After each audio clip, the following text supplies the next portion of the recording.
So the joke, get ready, here comes the joke. So there was, in a little apartment in Manhattan, a young couple had for a long time, the brother-in-law was staying over. He was sleeping on the couch in the living room in the very small apartment. And the young couple didn't know how to get rid of him. They just couldn't figure out how to suggest that he was overstaying. I didn't tell this joke before, right? No, and everyone is looking right expectantly. So the husband and wife had a meeting, and they decided what they were going to do is when they all sat down for dinner that night and the wife served the soup, the husband was going to say, it tastes terrible, and the wife was going to say it was delicious, and the husband was going to say it's inedible, and then they were going to pretend to get into a big fight, and then they would say to the brother-in-law, and what do you think of the soup? And whichever one he agreed with, the other one would pretend they were just in a rage and say, well, you have to leave. So this was their plan. Okay, so then it is happening. Now it's the night, and the wife brings the soup to the table, and the husband says it's inedible, and the wife says it's delicious, and the husband says, I wouldn't feed it to a dog, and the wife said, you are a dog, and suddenly they forgot that they were pretending to fight, but all their resentments from the whole time they were married all came out, and they were yelling and screaming at each other, and suddenly one of them turned to the brother-in-law and said, and what do you think of the soup? And he said, I have to stay here for a few more months. I really can't take sides. So I was thinking of that because there's various issues that come up in life, and people want to know whose side you're on, So, you can just tell them that you have to stay here. You have to stay for a few more months, and you can't afford to take sides. Okay, so there's my joke, and now, so we were not quite finished with chapter 2 when we stopped last week. So let's open to page 12. And there's some things that I'm going to want to write on the board, but let's finish chapter 2 first. But everyone remembers that we were speaking about the 3 stages of Hachna'a, Havdalah, Hamtaka, which are going to come up again and again. So these 3 terms, it is important to become familiar with them. They're translated most simply as Hachna'a, submission, Havdalah, as we know, is separation, and Hamtaka, also we can recognize the root there, sweetening. And the first thing that in this chart here on page 12, we just did a little introduction to Chash Mal Mal, which is silence, severing, and speech, which is parallel to submission, separation, and sweetening. Okay, so let's start with I guess it's the second paragraph that begins with the Baal Shem Tov. The Baal Shem Tov links these 3 stages. So does everybody have the place on page 12? Mm-hmm. Okay, anyone who wants to look in at any rate. Okay, so the Baal Shem Tov links these 3 stages with the 3 stages of spiritual growth described above. So that's the Hachna'a, Havdalah, Hamtaka. Being silent is an act of submission. By remaining silent, we are admitting that in our not yet rectified state, we are unable to say anything, that we are unable to deal with the situation we are facing or the person that's coming to us for counseling. Like we don't have it's not necessary to say something immediately. Someone presents a situation, a problem.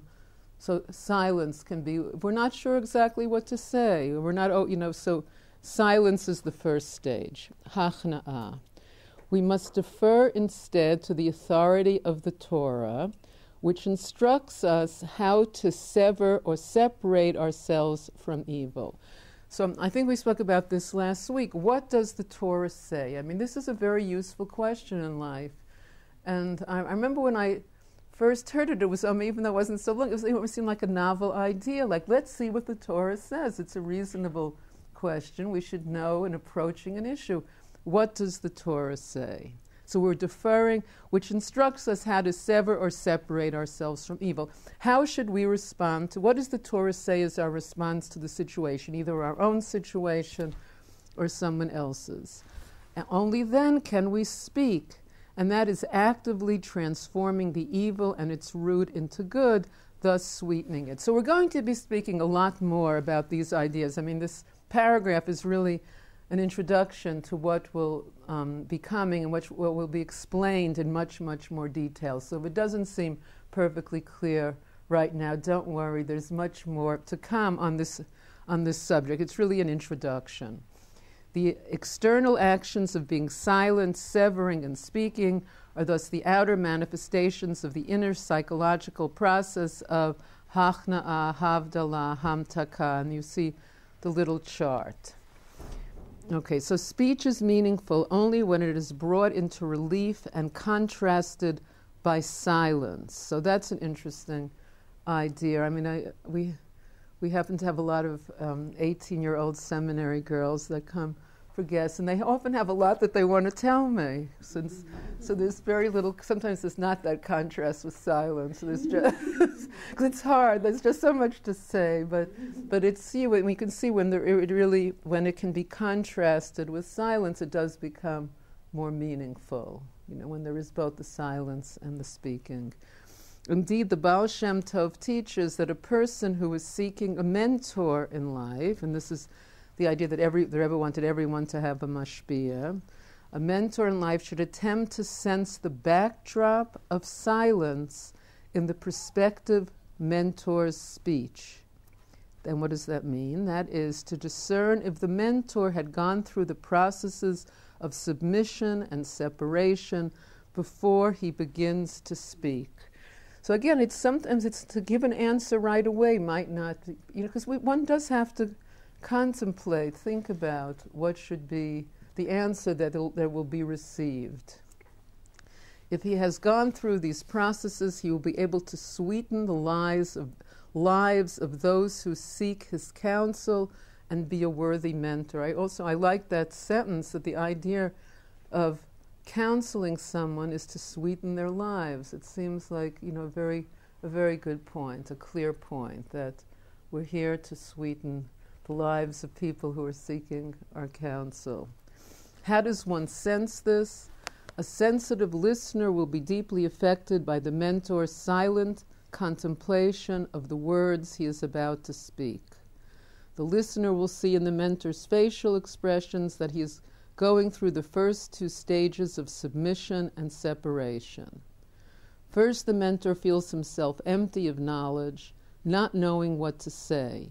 If he is worthy, the spiritual vacuum caused by his humility will draw down a new flow of insight that will help him understand the listener's problem. So this is also a very good sentence to think about. To be a mentor, to be a mashpia, is that the first ingredient is this humility, to just, to put oneself aside.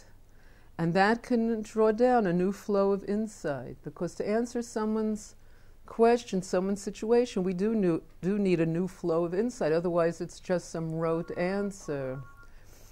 So the mentor will then proceed to separate and organize his thoughts in preparation to speak. Very interesting instructions on what to do if someone comes to us for advice, how to begin to respond.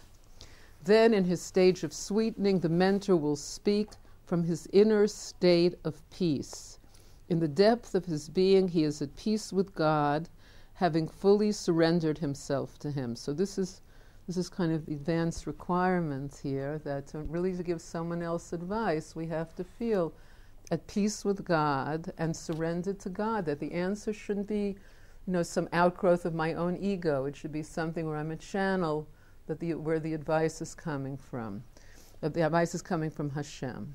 He is past the inner turmoil that results from the conflict between the ego and God.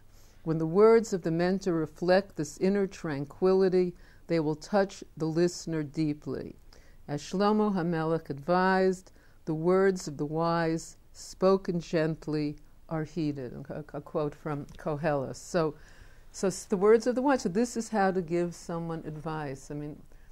Also, in the Frierdiker Rebbe, in his book on chinuch and hadracha, on education, speaks, like the whole first few chapters are really about, repeated over and over again, the importance of speaking gently when giving over information, that it should, for it to be heeded, that it can't be, in some harsh way.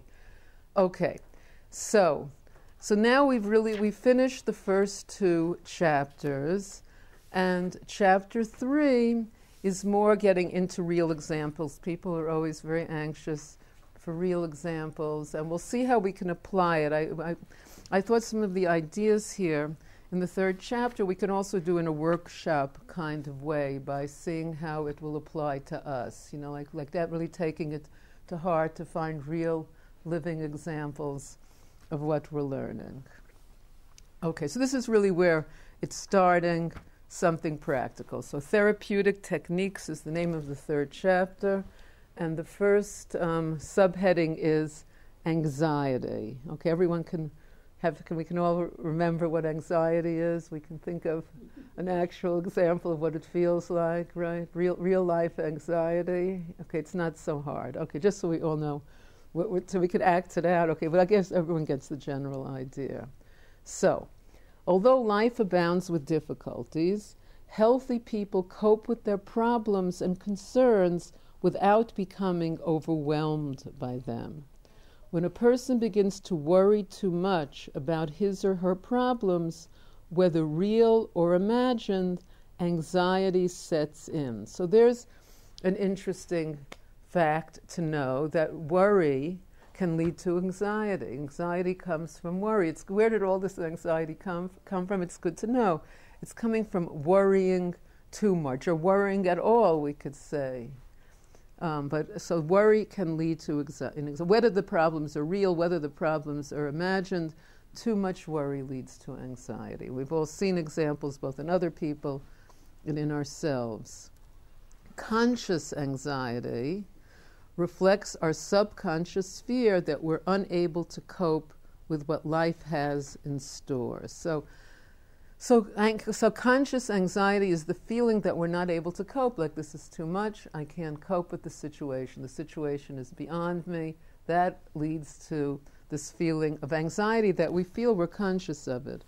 On a deeper level, anxiety may be caused by the frustration born of the innate conflict between our mundane physical urges and our higher spiritual aspirations. So frustration can be another cause of anxiety. In addition, the tension and pressure of anxiety in one sphere of life can exacerbate psychological problems in another sphere. These factors make anxiety the main reason most people seek the aid of psychotherapy. So how to deal with anxiety is one of the things that for ourselves and for people that we're counseling, we have to get some idea of how to approach what to do about anxiety. What then does Kabbalah say about anxiety? The teachings of Kabbalah, as the teachings of Yiddishkeit in general, are intimately bound up with the textual nuances of the written text of Torah. Any inquiry into the Kabbalistic approach to what a particular subject any inquiry into the Kabbalistic approach to a particular subject must therefore begin with an analysis of what the Torah says about the subject. Anxiety is mentioned several times in Tanakh, but the most seminal instance is the following verse from the book of Mishlei. So I want to write this pasuk down on the board on Hebrew. The English is, if there be anxiety in a man's heart, let him suppress it, and a good word will turn it into joy. So this word suppress we're going to speak a lot about, because it's hard to know what the best choice of an English translation will be. The word suppress gets a bad name, and it is explained how it's different from repression. It's not repression, but we'll have to do it step by step. So I'm going to write. Let's see what happens when other teachers have stood up while they're attached to this thing. It has been done before, and everyone survived. If you don't do anything too wild. Okay, I wonder if the camera can see me. I'm erasing the board. Oh, that was a cute picture. Who drew that? It looked like a physics experiment. Yes, very appealing. Okay, so here we go.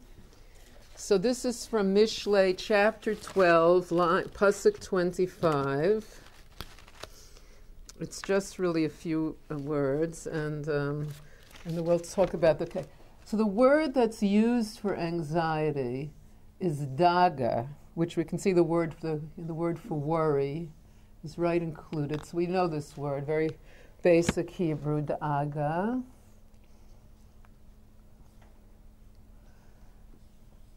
Believe ish. So anxiety in the heart of a person. Again, here's the key word here. Yash chena. Because we're going to do a lot with this word yash chena. Yash. We're going to move it with different vowels. We're going to change the shin to a sin, and then the sin to a samach. But this is the key word here. So, daiga belev ish yashchena, and this is the word that here is being translated as suppress it. And then 3 more words to go. The davar tov Yis ma chena. You see the word sword has the word simcha in it. Ye sam chena. Yisam chena. Okay, so this is the whole pasuk here. And while I'm standing, I'm just going to write 2 more choices here of how this word could be spelled to have different meanings. So this is Yash Chena here. This is choice 1. So I'll give all 3 choices and what they mean, and then we'll talk about it in more detail. So we have Yash Chena as it is in the pasuk, which we're saying means suppress. Then the second interpretation is Ya Si Chena. Ya Si Chena, which is translated as so it's Yasia. It's this word goes together with min hadas. It's a very common term. Is yasiach min hadas, to remove, to ignore it from focus, to ignore it. So the second one means more ignore, but we're going to speak about it in much more detail, what these words actually mean. Even though we know the word suppress, we know the word ignore. And then the third possibility here is ya si chena. Ya si chena, which means from the word sicha, to means to speak. So let him articulate it to others.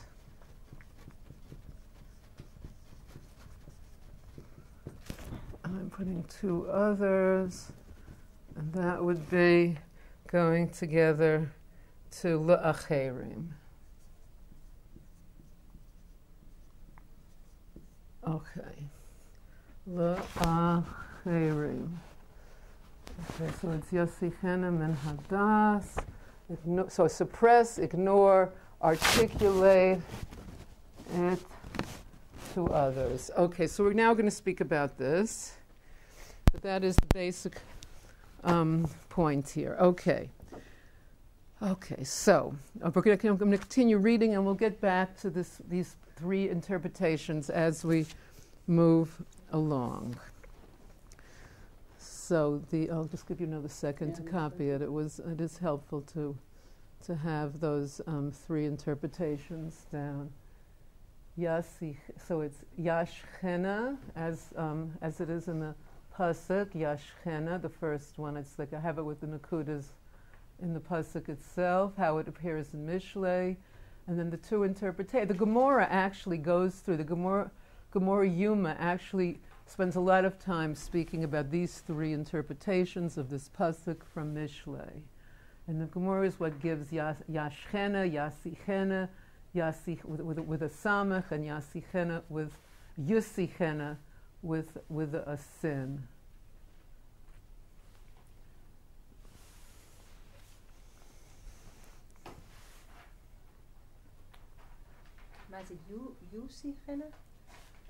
Which one? The last one. Yeah, with a yes, shva, with a shva underneath the Yusichena. It's actually in footnote 3 on this chapter, but they don't put the words in Hebrew. It is a mistake. They just spell it out phonetically in English, which caused me to have to borrow the Moshe Canute in the middle of the night. No, I'm only exaggerating a little bit. Okay. So it says, the book of Proverbs, Mishlei was written by Shlomo HaMelech, who the Bible testifies was the wisest of all men, particularly in the realm of human psychology. So that's a good realm to be wise in. Right? Yes. In this verse, we may thus expect to find the key to psychological well-being and the proper approach for dealing with psychological problems. So this is an important pasuk. Okay, it's just 7 words long. According to the sages of the Talmud, the Hebrew word for let him suppress it has 2 additional meanings. Let him ignore it and let him articulate it. So here we have them on the board. There are thus 3 distinct instructions regarding the proper response to anxiety: to suppress it, to ignore it, and to articulate it. Again, we're going to speak about this in much more detail, so if you're feeling it's not so clear, don't worry. But these are these 3 ideas. These 3 instructions may be seen to represent 3 complementary therapeutic techniques for dealing with anxiety. If they are properly implemented, we may expect these techniques to prevent anxiety from developing into something more serious or even to cure it. So this can be, if we really understand these 3 techniques, they can be an actual cure for anxiety. We can practice on ourselves, because we have to practice on ourselves and see that it works before we can actually honestly advise someone else. So, and we're going to see, so that's something very good, how to deal with anxiety. There are 3 therapeutic techniques for dealing with anxiety. If the Baal Shem Tov's 3-fold process of submission, separation, and sweetening is necessary for spiritual growth in general, it is certainly necessary for overcoming anxiety, since attaining and maintaining mental health is a basic requirement for spiritual growth, which I think also is an important general idea, that we have to get our mental health intact, and then we can move on to spiritual growth. So we're going to learn useful techniques for getting our mental health intact. Yay. Okay, so that's very exciting, right? And it really works. Yes, okay. So we may therefore view the 3 therapeutic techniques alluded to in the verse from Mishlei as reflecting the 3 stages of the therapeutic process of overcoming anxiety. In this light, suppressing, ignoring, and articulating anxiety are not unrelated processes, but a progression of successive techniques. We will now examine how these 3 therapeutic techniques follow the Baal Shem Tov's general model of the process of spiritual growth. Okay, so let's look at, so on the left side we have again, and the left side, this column, submission, separation, and sweetening, is really the most important column, because this is going to come up again and again. Hachna'ah, Havdalah, Hamtaka. Everyone should be ready for the surprise quiz on no, only kidding. Imagining those 3 words with what they mean in Hebrew, because it's really, because it becomes clearer. Submission, as we'll see, these words, it's hard to know what exactly submission means in English, but Hachna'ah we're going to understand very well, and also with Havdalah and Hamtaka. Okay, and then you see it goes with the silence, severing, and speech. That was the Chashmal Mal, which is comes up less often. And then what we're really learning now is that we're going to talk about these three terms of suppressing anxiety, ignoring anxiety, and articulating anxiety. This is what we're going to be learning now. This is that right-hand part of the chart is what we're going to find. We're going to see now, what do these words mean? How do we apply them? Okay, so we're up to suppressing anxiety.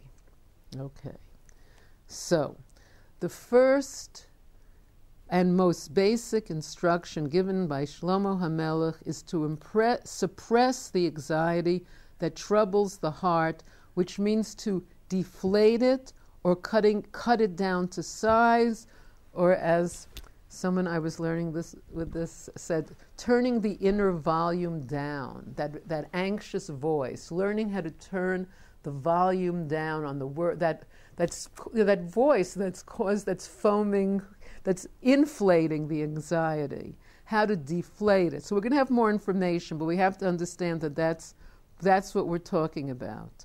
Suppressing the problem in this context does not mean repressing it. So what's repressing? I.e. sweeping it under the rug by unconsciously avoiding it. So we're not doing that. Don't think that suppression means sweeping it under the rug by unconsciously avoiding it, because as it continues, repressing an anxiety is comparable to covering a wound without treating it, which will most likely cause it to fester and reemerge worse than before. Suppressing the anxiety, in contrast, eventually enables us to examine and resolve our problems in the proper context, as will become clear later. Okay, so we're not talking about repression. That's why the word suppressing, I'm not sure there's a better word, but we have to really understand exactly what it's talking about. Okay, when we are troubled by something, we naturally tend to focus on it. We first look for a solution, but if none is forthcoming, we will exaggerate the problem's significance if we continue to focus on it. Our anxiety over the problem may eventually come to dominate us. So, we might think of something in our life that had that effect on us, that we focused on it and drove ourselves crazy. We could do it just by walking down the street, all by ourselves. It's possible to focus on a problem and drive ourselves personally. No one even else is there. Just all by ourselves, we can drive ourselves crazy. Isn't that exciting? Okay, so here is an example. This is a little example here. Jay is very worried about her health. Since she has not resolved this anxiety, it has begun to nag her incessantly. In her imagination, the fear begins to assume ominous proportions. She fears that the doctors have misdiagnosed her, that the laboratory has mixed up the results of her tests, that she has a terminal illness that all the experts have overlooked.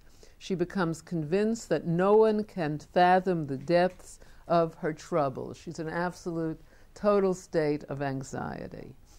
So, if Jay is coming to you for a mentor, for some advice, so a way must be found to put Jay's problem in its proper perspective, to silence the inner turbulence of her thought so its relevance is not overstated. The antidote to this exaggeration of anxiety is to suppress the ego.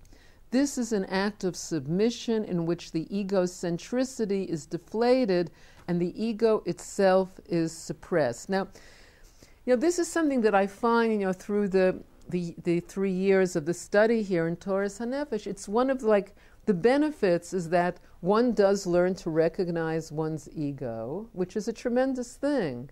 And then just by, one can move aside from it. Instead of identifying with the ego, one can just look at it. It's a bit startling because it's hard to believe, that's my ego. Maybe it's someone else's ego. No, it's my ego.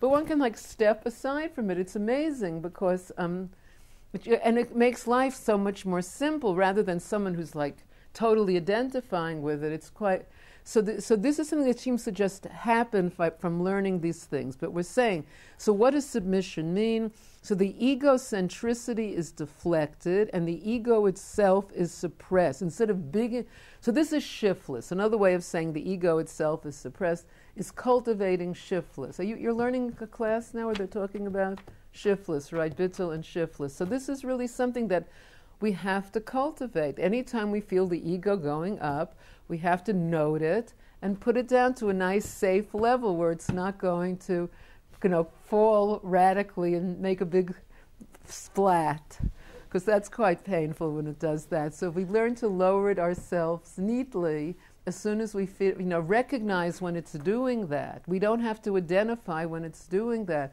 because it can happen all the time. Anything could start to feed our ego, and it starts going up. We have to learn. It's like the basis of mental health, really. I mean, we have to be able to do that.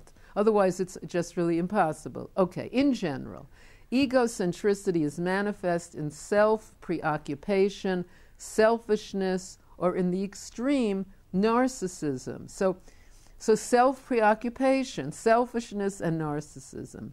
Instead of feeling indebted and grateful to Hashem, society, and all those individuals who directly or indirectly contribute to their well-being, egocentric people think that everything they have is due to them, is due them. In Yiddish, there's an expression, es kommt mir, like it's, I have it coming, I deserve it, magia li. It's like this feeling like, and people can get into that, like they didn't give me a nice enough present, or whatever the case may be. I mean, whatever it is, it's like, it's not a healthy stand to be in. And this is what egocentricity means. Instead of feeling grateful for what we have, we feel, I deserve what I have and I should have more. I should have more. Es kommt mir. So the opposite, the cure, is cultivating this gratitude to Hashem, gratitude to people who have done things for us, rather than the opposite feeling. And again, we're saying how this is in the direction of curing anxiety. And you can see the difference. And this is, I hope we'll have time to think about this today, to maybe write something about this, like how we can pick something in our lives that we're feeling anxious about, and instead turn it into gratefulness to Hashem, gratitude. How can we turn anxiety? And you can see it's a refocusing. It's certainly a refocusing. And there was one of my mashpiyas in Crown Heights, a woman named Leah Klein. She once told me what a Hasidische cheshbon hanefesh is. A cheshbon hanefesh is a spiritual accounting. It's something that's highly recommended in Hasidic circles. But I never understood what it was. I mean, when I first heard the term, I thought like one column is what's good about me and the other column is what's bad about me. And it never really seemed that tempting to make one. And she said, no, that's not a Hasidische cheshbon hanefesh. What it is, one column is what I'm grateful for, and the other column is how I want to grow. So how I want to grow is much more interesting than what's wrong with me. You can see there might be a parallel between the two, but it's a whole different emphasis completely. So what I'm grateful for is this idea. So this is something that helps temper anxiety. It really reduces anxiety, what I'm grateful for. So a psychotherapist or counselor can use the psychological strategies and techniques of submission to teach egocentric people how to neutralize their ego and free themselves from self-preoccupation in order to relate truly to others. So we know that anyone who's totally preoccupied with themselves, they're not doing too well in their relationships with other people. There's like just no room for it because they're constantly preoccupied with themselves. And I think it's so interesting that this is really what the therapist is supposed to be helping people with. It's very different from modern psychology's look at these things. I mean, it's like... So it's the ego that's anxious.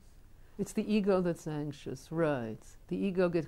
And it has a right to be anxious because it's not really anything. So I might not really exist, eek, and I'm so important. Right, so this is... so to recognize this, we have to... So it's like, it's a lifetime idea to be able to use shiftless when we're feeling the ego, because it's much safer if we bring it down rather than reality crashing it down. Because it's just, and it comes up. It depends how we, we channel it. Like there was, in the class that I was in this morning, somebody gave an example. Someone smiles at us, and we can use that to feed our ego. Like, I must be a really great person. People are smiling at me. Or we can just be a channel and just, that's from Hashem, and just pass it on, and then it's flowing rather than to let it build the ego, whatever it is, to just, because the same thing can be used just as a source of energy, to channel energy rather than absorb it in building the ego. And it's something that we, just hearing about it helps us become more aware of it. Just like learning about it, hearing about it, even, it's the repetition of it, but it's very liberating, because, people who think they have to identify with their ego, it can be very problematic. Even if they feel like, I have such a big ego, but they're still identifying, it's like there's no escape. It's like if what we think that's who we are, it's not a happy situation. And it leads to anxiety. Okay. So, Okay, so to neutralize their ego and free them from self-preoccupation in order to relate truly to others. Okay. So here's the second little example here. S is a young married woman with a baby. She constantly complains that her mother does not visit her enough or help her with babysitting and other household chores. She reasons that this is a mother's duty to her daughter. After all, who else is supposed to help her and stand by her side at all times, if not her mother? S's egocentricity makes her insensitive to the full spectrum of her mother's responsibilities to her own life and household, and she cannot empathize with her mother's physical and psychological limitations. So, and this could be like really for someone, this could be a real chiddush, like an innovation, that we're supposed to empathize with our mother's physical and psychological limitations. We usually don't empathize. We don't usually empathize with them. We're usually annoyed by them. I mean, to empathize with our mother's limitations is already on like 3/4 of the way to enlightenment. So this idea, okay. So in this example, S's counselor should guide her through the process of submission. Deflating her ego will allow her to feel grateful to Hashem and humanity, become more concerned for the welfare of others than for her own, and be happy with her lot. Instead of feeling she's entitled to more, as Kumpmir, she will learn that she deserves no more than she has, and all she does have is solely a gift from Hashem. The counselor should teach her to review these ideas until they become an integral part of her consciousness. So here's another very important idea. I mean, these ideas that we're learning, we do have to go over them. We do have to review them. I mean, we're the ones that have to make these ideas part of our consciousness. I mean, it helps, like when I'm going home to Bahrain with two of my friends who are in the class, we do go over at least one class worth, which isn't enough, but there's a big difference in going over the class and talking about it and trying to internalize it and not. It's like, it's the effort that we're putting in. These ideas have to be internalized. And first we can hear them, and it can be entertaining to hear them. I mean, there is that level of just, hearing it. It's nice to hear Chidushim. I remember I mentioned that one of my favorite teachers in Crown Heights, Yosef Yitzhak Jacobson, when I started going to his classes maybe 12 years ago when we still lived in Crown Heights, like, it could be on the Parsha, and he would say, like, this is not just so you should have an interesting vort to say at the table on Shabbos. This is supposed to, like, change your life. And I thought, I thought it's having an interesting vort to say on Shabbos was the ultimate. I mean, what do you mean change your life? Like, that seems like too demanding. I think I'd like to just stagnate a little longer, So, I mean, we have to use these. We have to, really, it helps if you have a friend to go over the notes with. I mean, but it's really helpful to go over it, it helps to go over with somebody else for sure, because different people have different insights and different angles of looking at it. than we have, and it's refreshing to hear someone else's, approach.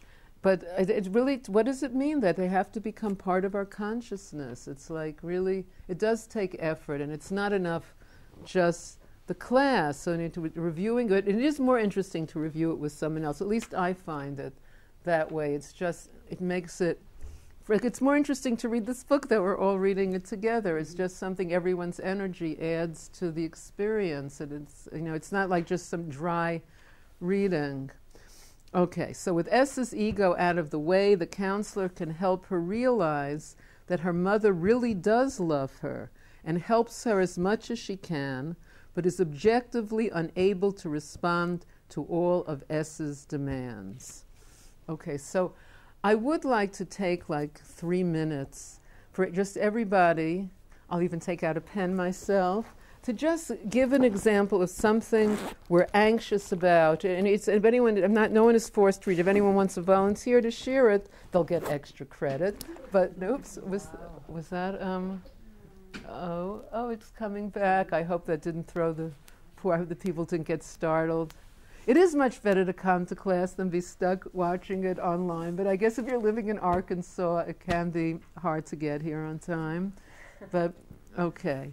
So what we're going to look at, think about something that we are anxious about. Identify something that we feel anxiety about, and then see what happens to cultivate, to refocus on gratitude. And then gratitude, make a list of, it can be, whatever, a few things, 3, 4, 5 things that we feel grateful for, and let's see what happens. So pick something. Try to find something that you might have felt, even if you're not feeling anxious now, something that you might have felt anxious about in the past.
Okay, does anyone feel motivated to want to share what they wrote?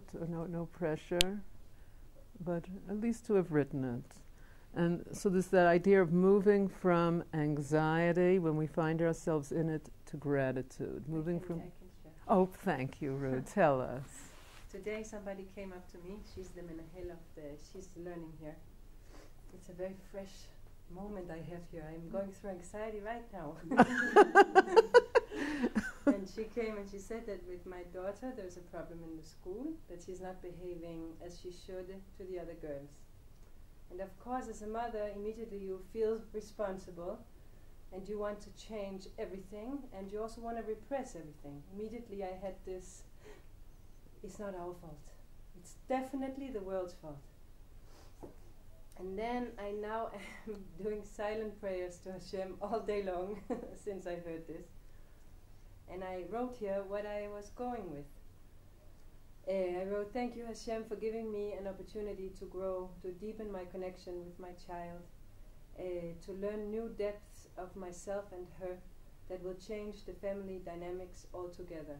Meaning, I really hope that I will do hitbodedut, like you say, cheshbon nefesh, and to turn it into being grateful for new opportunities, new learning, something new between me and my daughter, between her and her friends.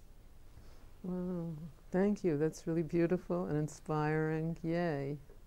Very nice. Now that would anyone else like to share anything on the subject of, yes? All right. Well, thank you so much, Rhodes. That was a great example that we can turn anxiety into gratitude. That it's an amazing idea. When you're expressing it, and you're taking it above yourself, I have a hand. It's not just me. I'm not full here. I'm giving it away. I'm now, somebody's going to help me. Yes, yes. Baruch Hashem. Okay, so but one's ego has to go out of the way. And this is what we have to help someone with. I mean, there's no way, otherwise, sometimes someone can be in a counseling situation where we could be doing the opposite. We could be feeding someone's ego. Like it's not really your fault, and you had such a difficult childhood, so it's understandable that you're whatever. Like that really doesn't help somebody actually grow. It's like but it can be very tempting to fall into that. So what this is just done here is an example of a therapeutic technique. Yes. An example of how to suppress anxiety. We're not finished with our discussion of anxiety, because we're also going to speak about how to ignore it and how to articulate it. This is really the first stage. So question, like you can do it on yourself, because you can take that upon yourself. And when someone comes to you and says, my daughter's in trouble in school, just take that example, and I don't know, and I can't imagine how, as a therapist, how would you help them get to the next stage? Well, I think we have to act, since all three stages can be happening really simultaneously, I think we need to know all three stages. Because, and it also depends on sometimes you have to warm up a person first, you have to connect with the person. You can't just start giving them advice and pointing out their ego. You have to have a relationship. You have to really have a relationship with the person, know where to start. That's why the silence, we talk about the silence before you start. You have to, it really depends so much on the person and how to connect with the person and what will they be able to hear, where to start in the process, how to explain to them. Are they, what are they looking for? Are they looking for working on their anxiety? Do they want just a quick hit answer to their problem? Whatever. Or what you have to. Maybe they have to learn to look deeper. I mean, it really depends. It's really, in a therapeutic situation, there's a lot of factors. But it's always good to warm up the person, to make a relationship with the person, so they'll be much more able to receive. Where they're holding, what do they believe now? I mean, there's so many questions. So we really have to start on ourselves. I guess there's no way to avoid it. We have to really, because we have to see that it really works. Otherwise it's just theoretical. It's just more theory. So that and luckily we're around all the time. It's a little laboratory coming with us wherever we go. Why be bored? When I have my insanity to keep me company. Okay, so here's another little story here. A disciple of Rabbi Shner Zalman of Liadi once complained to him that he lost most of his wealth. He could no longer provide for himself. Worst of all, he could no longer fulfill his many charitable obligations. The rabbi chastised him, saying, "You have described what you need, but you have said nothing about what you are needed for." The disciple fainted and was removed from Rabbi Shner Zalman's study. When he regained consciousness, he pondered Rabbi Shner Zalman's words in depth. He forgot about his troubles and began a process of serious introspection. He began to take his Torah studies and prayer seriously, evaluate his direction in life, and feel remorseful for having ignored and betrayed his divine soul for so long.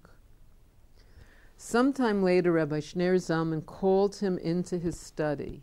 He told his disciple, Now that you have integrated God's presence into your life, you can return to your home and your business. May Hashem grant you success, and so it was. But didn't the disciples say he needed to give charity? Didn't that qualify as something he was needed for? Evidently, Rabbi Shneir Zalman saw that his disciples' desire to do good stemmed from egocentric motives. He wanted to maintain his prestige in the eyes of the community, its opinion being a mirror of his own desired self-image. In other words, even his wanting to give tzedakah was coming from selfish reasons. It really wasn't.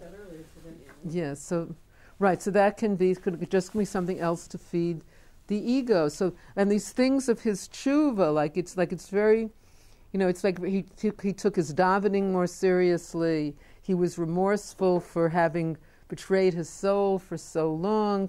He wanted to integrate Hashem's presence in his life. I mean, that's something that, that we can all do. I mean, what does it mean that Hashem's presence should be more integrated in our lives, that we should be aware that we're in Hashem's presence a bigger percentage of the time than we are now, or that we are generally, and to integrate. So this was part of the cure. Somehow he began to do these things from this experience. So Rabbi Shneir Zalman engraved upon the heart of his disciple that he must escape the psychological trap of egocentricity and become truly concerned with the welfare of others for their sake. This is true submission. So this is the hachna'ah. This is the hachna'ah. To be able to, it's basically shiftless. It's like being able to, we can't really be concerned about someone else when we're trapped in egocentricity. I mean, it can be like quite a novel idea, that it's not all about me. Someone can find that quite a novel idea. Like, really? No one mentioned that before. Okay, so suppressing anxiety results in the liberating feeling that all is not lost. I guess anxiety gives us the feeling that all is lost. So all is not lost. The problem may still be there, but it has been cut down to size and no longer threatens to crush us under its weight. Once we have been freed from this burden, we may proceed to the next phase of therapy. So just cutting the problem down to size can be absolutely a total novelty for a person. So all of that is the first interpretation, yashchena. All of that, yashchena, so daiga, that's the anxiety, belev ish, yashchena means to suppress it, which we're saying means to deflate it, cut it down to size. It's not such a, it's like we're making it we're deflating it. It's more manageable. It's smaller. Okay, so then we're moving on to yasichena, which is often, so yasiach min hadas is something that comes up often in Tanya. What does it mean to ignore it? What does it mean? So now we're going to find out what this word ignore means in this context of dealing with, as a therapeutic technique in dealing with anxiety. Okay, so the second phase of therapy, applied by the second meaning of Shlomo HaMelech's advice, is ignoring anxiety. This is much easier to do once our subjective perception of the immensity of the problem has been reduced in the first place. So it can be helpful to start with deflating at first. It's easier to, now it's not like this huge thing, it's a medium-sized thing. Okay. To ignore a problem means to separate ourselves from it. The second stage of the Baal Shem Tov's model, and this idea of Havdalah, separating ourselves, is what we often have to do with our ego, that we can actually step away from it. We have to, I don't have to identify with that. This doesn't, I could just separate myself from it, separate myself from my ego, separate myself from my anxiety. Just look at it as, as an outsider, in a sense, get some perspective on it, get some objectivity on it. And the fact that we can do this is something quite amazing. We have the ability to actually do this. Anxiety over a problem can lead us to identify ourselves with it and define ourselves in terms of it. And we tend to do this. I can define myself as a victim of some, terrible childhood, and that's who I am. I am a victim of a terrible, and that's my identity. I mean, it's possible for us to have, so the idea of stepping out of that can be a real chiddush. It can be a revolutionary idea. I can separate myself from my anxiety rather than identifying that this is who I am. And I don't have to define myself. Like, we limit ourselves, like Hashem is undefined. We say we can't define Hashem, and Hashem gives us a piece of our essence. So I think it's best if we leave ourselves undefined also. We don't have to define ourselves, we can be free. Then we're open to each situation freshly, because I can define myself. This happens and I get angry. I can limit myself, and then when this happens I have to get angry because I've already defined myself like that. So we can separate ourselves from definition. So this is what it means to ignore it, to just separate ourselves. So this is the Havdalah. So the ignoring, the Yasiach, with the Samach means to, Yasichena is to ignore it. Like it's from Yasiach min hadas, to ignore it. Okay, now we have, continuing with Jay's problem here. Not only has Jay exaggerated the magnitude of her health problem, she has become so obsessed with it that she thinks of herself solely in terms of her health condition. Like people who identify as a victim and they can't really see themselves as outside of that. She imagines that other people refer to her as the woman with that medical condition. Her identity as her own person and as a wife, mother, daughter, sister, and friend have all been subordinated to her dominant identity as a sufferer.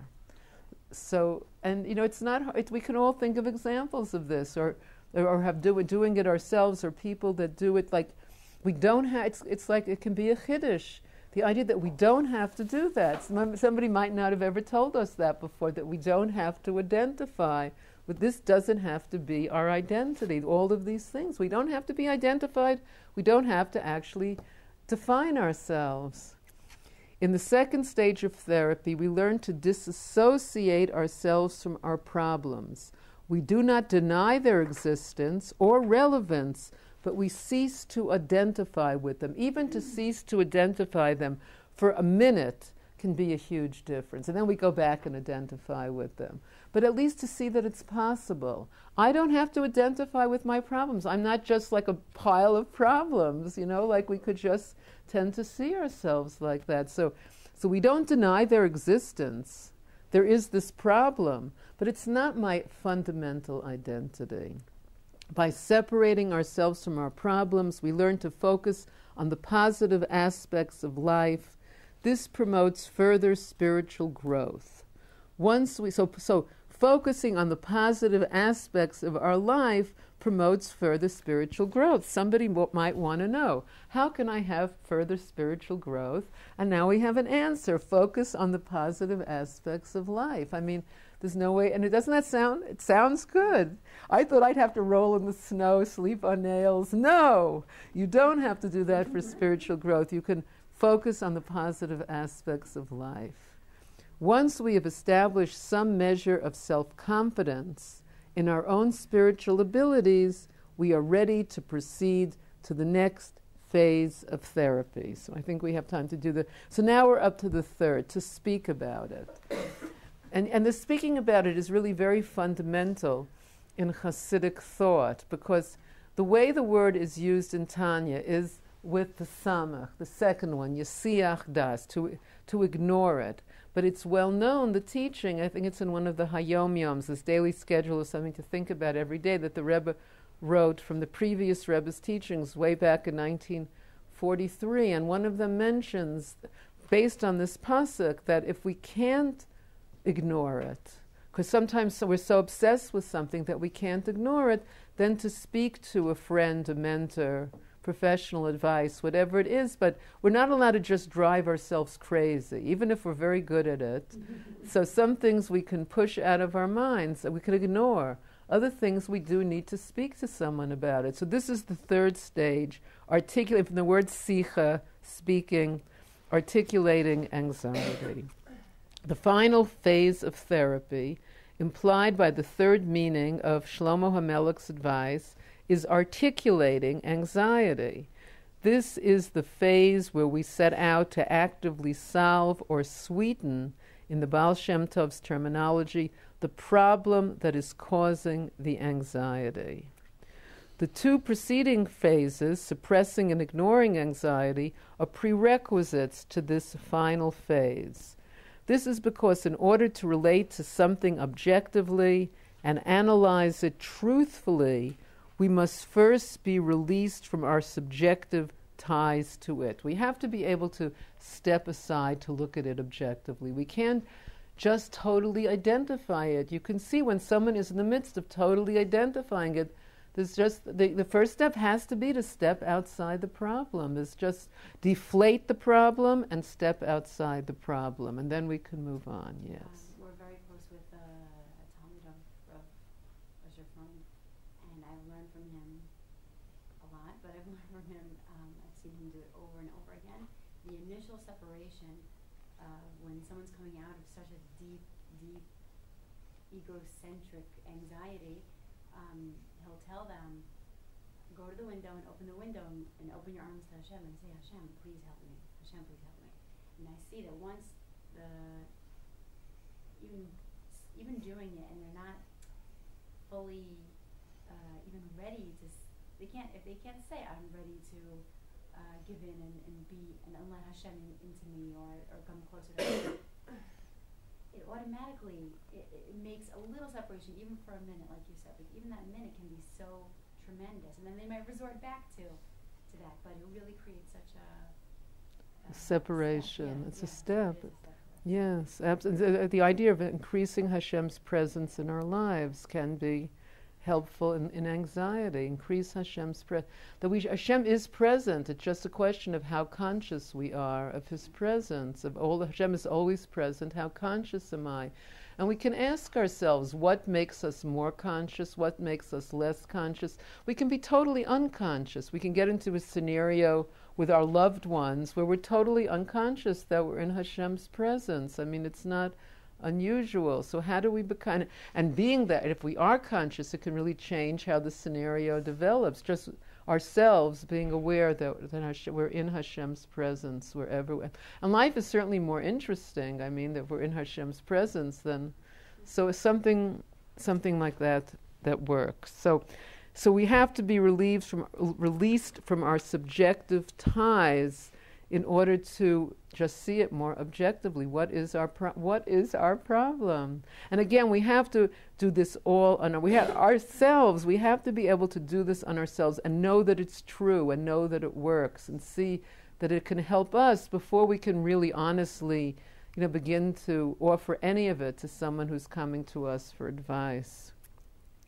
Okay, so here we go. We continue with Jay now. With the help of her counselor, Jay comes to understand that in order to solve her problem, she must reach its root.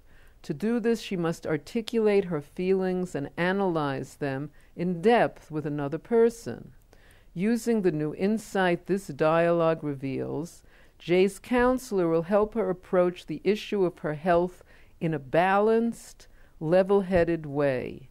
Moreover, Jay will learn to see herself in a new light, which will help her progress and succeed in all avenues of her life. Like to see ourselves in a new light. I mean, the fact that this is possible is very exciting. We can actually see ourselves in a new light. This does happen in learning these things. That's why we're so lucky to have a chance to learn these teachings. It's very, very important. I mean, why stay with that old light when we can have a new light in order to see ourselves in a new light?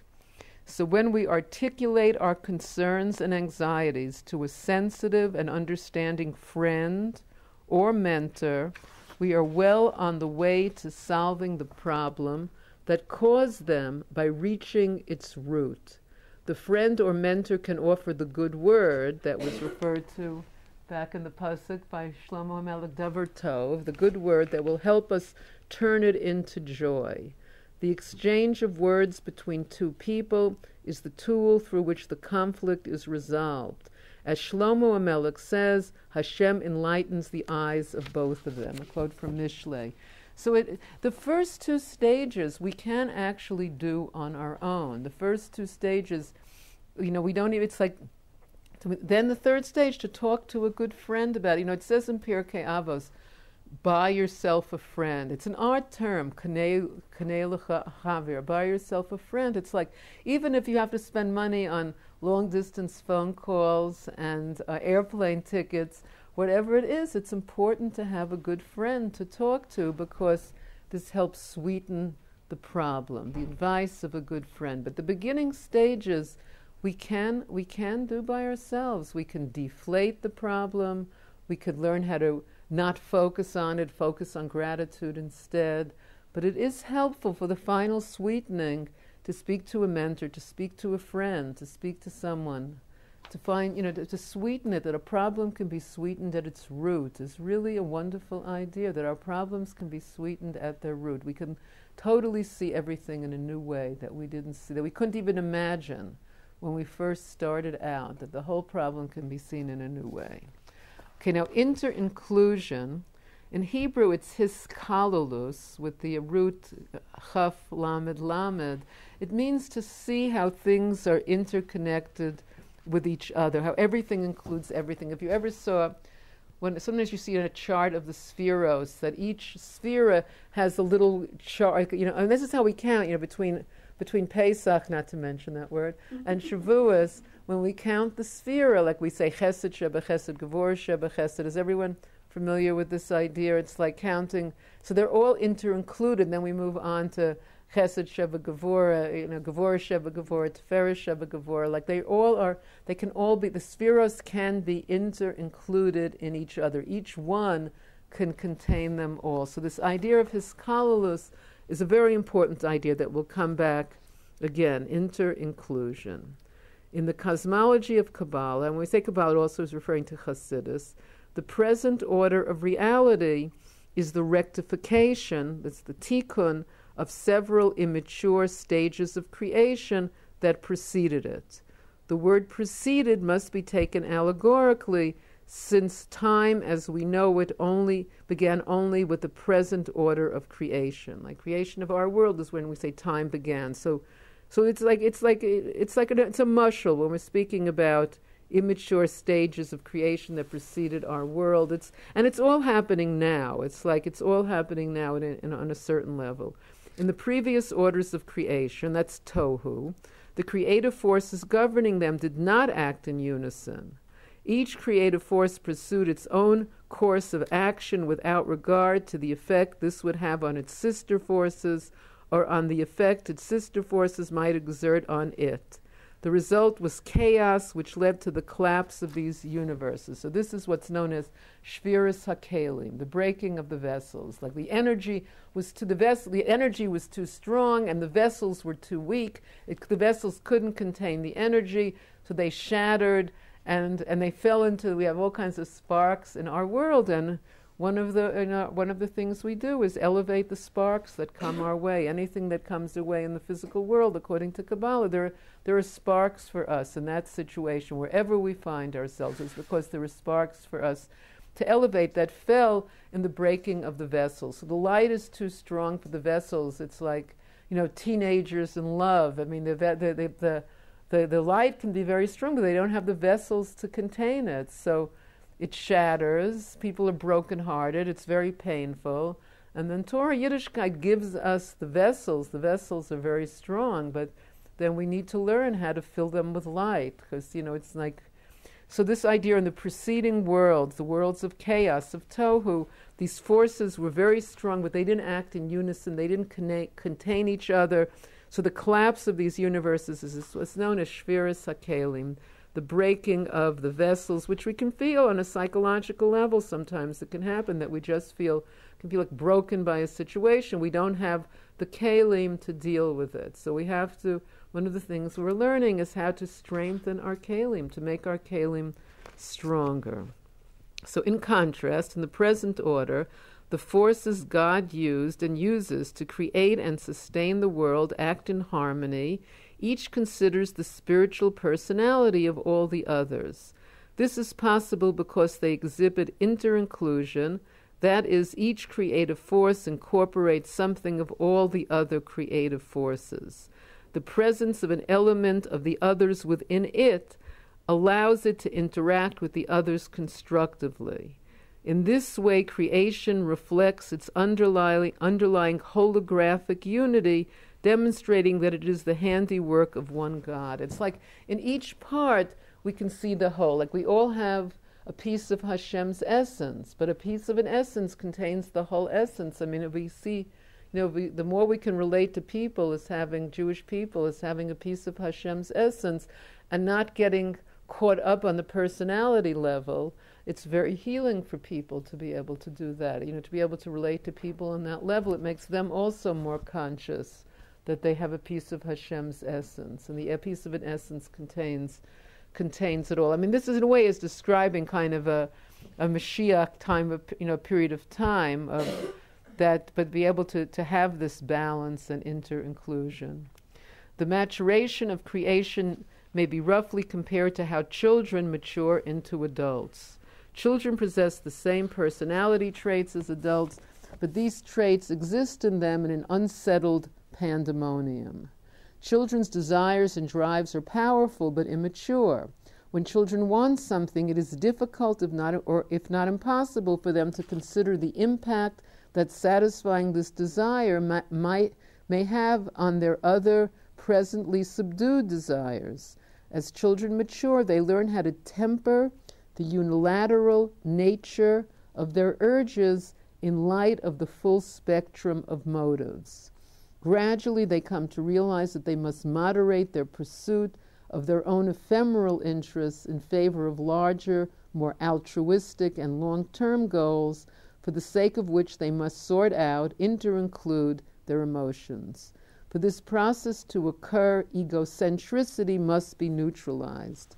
The trauma this causes and the accompanying self-redefinition is, of course, a major feature of adolescence. So we're always going through all of these stages. We're always having to, in a sense, transcend definitions, redefine ourselves, let go of definitions. Like we don't, it's all, we might be, in some ways in adolescence, and some of the things, we might be children in some things. I mean, we're growing up. We're all growing up together, and we can recognize where we're holding. So the hallmark of a rectified order of creation, then, is inter-inclusion. Every successful process, model, system, or organization needs to evince this quality. That everyone should be included is also a very simple way of, when we're sitting around the Shabbos table, everyone should be included. Inter-inclusion has many levels of what it means. It's much nicer when everyone is included. Conversely, any process that does not possess this quality is unrectified. It relates to the previous superseded order of creation and injurious to the present order and its progress towards perfection. This, in effect, is the definition of evil according to Kabbalah, which is a very interesting idea. It means unrectified. Other people have unrectified parts of our personality. There's parts of our personality that we still have to tikkun. They're not really they're not under our control, or we think they're not under our control. It's like parts that come up. It's good to note. Even if we're going to give in to them, it's good to note, that looks like an unrectified part of my personality, whether we give into it or not, at least to rectify it and to notice it and ultimately to rectify it. It's like a service to the world, a service to ourselves. And in a sense, it has a cosmic effect, because when we rectify any part of our personality, in a sense makes it easier for other people to rectify a similar part in themselves. Like we're making a path through the desert, rectify this quality that needs to be rectified. So maybe we'll do one more paragraph, or should we save that paragraph for next? So maybe we'll stop here. I'm going to make a little date here. I'm going to write today's date, Yud Zayin Adar Aleph, and we'll do a little review next time and start from here. And if anyone wants to think more about what we were saying on this, what we started to write about today, this idea of recognizing anxiety and using any of these three stages to either deflate it, to ignore it by focusing on gratitude to Hashem, to speak about it to a friend, if anyone wants to write about it or practice it, or you want to share anything with us next time, we'll be interested. So, yay, we did it. These stages are, you can start anywhere, or you can pick and choose, or you need to go through all three? It's good to start with the first, generally. It's good to start, because the first we can do by ourselves. The first two we can really do by ourselves, so it's very handy. Yes, any other questions, thoughts? Baruch Hashem. Oh, so we can turn off. So thank you, the listening audience. Bye. I'm not very good at turning this off. So much to think about and work on there. Oh, I did it. I think I turned it off. I'm so proud.